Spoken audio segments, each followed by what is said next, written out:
We enter the zone where thought is not hurried, where the clamour of the day is set aside, and the soul listens to what is permanent in the human condition. Today we walk with a traveller who crossed an ocean to see what others had only dreamed. Alexis de Tocqueville, the young Frenchman who came to America not merely to observe prisons, but to read the future of democracy itself. Democracy, he tells us, is not a machine that runs by itself. It is a habit of the heart. The word habit here is decisive. A people may write a constitution in a single summer, yet the spirit that animates it is cultivated over generations. Tocqueville saw this spirit alive in the townships of New England, where ordinary men, farmers, merchants, mechanics, gathered in the evening to decide the price of a bridge or the salary of a schoolmaster. No king commanded them, no nobleman presided.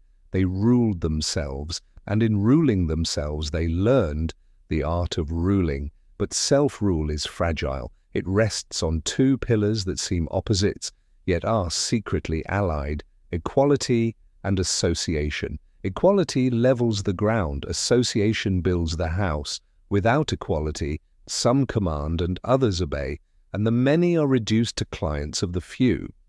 Without association, the equal are isolated, each a monarch of his own plot, yet powerless against the wind that blows across the plain. Tocqueville watched Americans form societies the way bees form hives, spontaneously, endlessly, for every purpose from temperance to theology. In this restless joining and rejoining, he saw the antidote to the greatest danger democracy faces: the soft despotism of the centralized state. Soft despotism, listen to the phrase, it is not the iron boot of the tyrant, it is the velvet glove of the tutor. The state that provides everything also decides everything.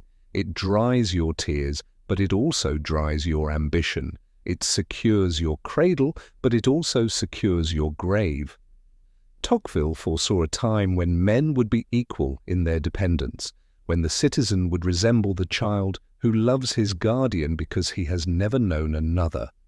The horror is not that power is cruel, but that it is kind. Yet he did not despair. Despair is for those who believe history is a straight line. Tocqueville believed it is a river with many bends. The same forces that threaten democracy also nourish it. Equality breeds envy, yes, but it also breeds energy. The passion for equality can destroy liberty, or it can school men in the patient arts of compromise. Everything depends on mores, on what a people admires before it votes. Mores are shaped by three great forces: religion, family, and the love of glory. Religion teaches that the soul is not for sale. The family teaches that the future is not ours alone. Glory teaches that some things are worth more than comfort. In America, Tocqueville found these forces still alive, though already in tension. Puritanism had given way to pragmatism. The frontier had loosened the bonds of kinship. The pursuit of wealth had begun to eclipse the pursuit of honor. He did not scold, he observed. Observation is the beginning of prudence. Prudence is the virtue democracy forgets at its peril. The democratic mind loves the general idea, the sweeping reform, the promise that tomorrow will abolish yesterday. Tocqueville preferred the particular, the local, the slow. He admired the American jury because it turned citizens into judges and judges into citizens. He admired the free press because it multiplied voices even when it multiplied errors. He admired the lawyer because in a society without castes, the lawyer translates the abstractions of the law into the concrete language of the neighborhood. But he also saw the lawyer's temptation to make the law so complex that only lawyers can read it, and then to sell their readings to the highest bidder. Here is the seed of aristocracy within democracy.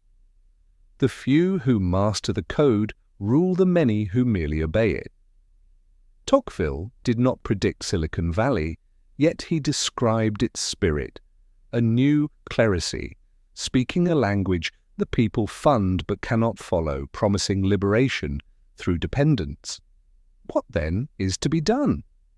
Tocqueville offers no program, no 5-point plan. He offers a mirror. Look, he says, and see what you are becoming.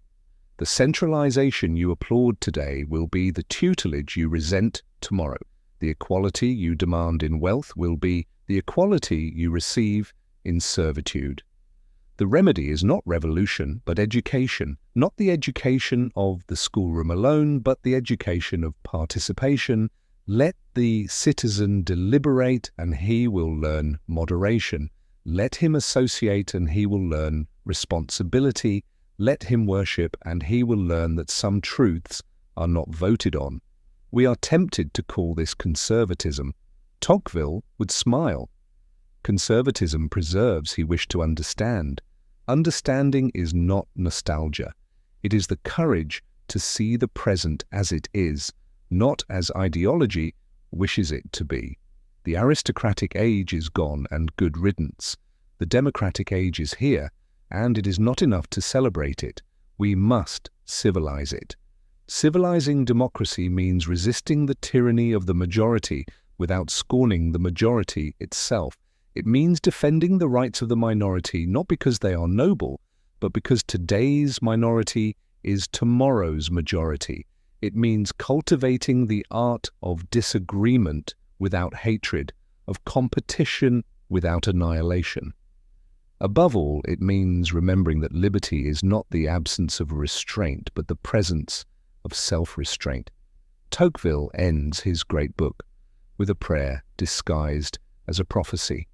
Democratic nations, he says, will either be the freest in history or the most enslaved.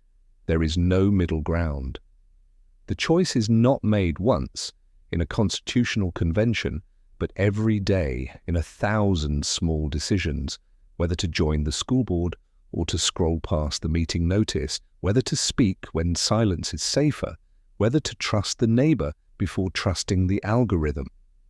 We leave the zone not with answers, but with a question Tocqueville never ceased to ask.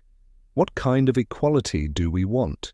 The equality of the ant-hill where all are fed and none are free, or the equality of the township where all are burdened and all are heard? The answer is not in the stars. It is in the habits we form before the sun goes down.